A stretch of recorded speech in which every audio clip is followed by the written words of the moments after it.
was regarding birthday parties. Look, to be honest with you, I need to give an introduction to the answer. Islam is a religion I have chosen, you have chosen. Have you chosen it? We've chosen it. Is it from you or from Allah? Are you happy that it's from Allah? So if the dunya tells you something and Allah tells you something else, does it make, or which one is more important, the first or the second? What Allah has said. So even if the whole world is doing something and we are taught that this is not supposed to be done in the deen, we should not be feeling it hard in our hearts to say, Allah, if I die today, I know that I chose to be a Muslim and I chose to worship you and I know it's your rules. You know, it's so difficult today to talk because you're talking to a secular world, and sometimes they will pick on a small point of yours and they will make it a big issue for nothing, but not realizing that we do believe you are free to choose whether you're a Muslim or not. But the fact that you chose you're a Muslim, you are not free to change Islam. That's what we're saying. You cannot come and say, no, you know what, Islam needs to be modified. Well, then tell yourself you're a modified Muslim. Someone says, are you a Muslim? Say, no, I'm a modified Muslim, you know. So people know. But if you want to call yourself a Muslim, you've surrendered. So you need to know there are certain things that people might say, and you might think, this guy is backward, man. How could he say that, you know? But it's because it's not from me or my pocket. My children would like to also go to birthday parties and celebrate and so on. I sit them down and I explain to them what the candles are all about. Do you know what the candles on a birthday party are all about? In ancient Europe, when the winters were so bad that people used to go into literal hibernation to keep themselves warm in whatever way they had. And when they would come out, they would count the dead. Did you know that? They would count the dead.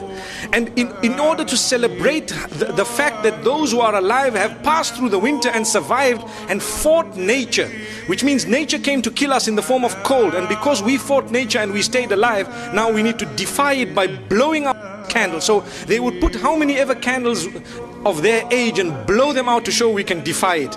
It's something that we believe is rooted in the medieval Europe. And it comes with its own satanic origins and so on. But people today say, what's wrong? What's wrong? I'm blowing the candles.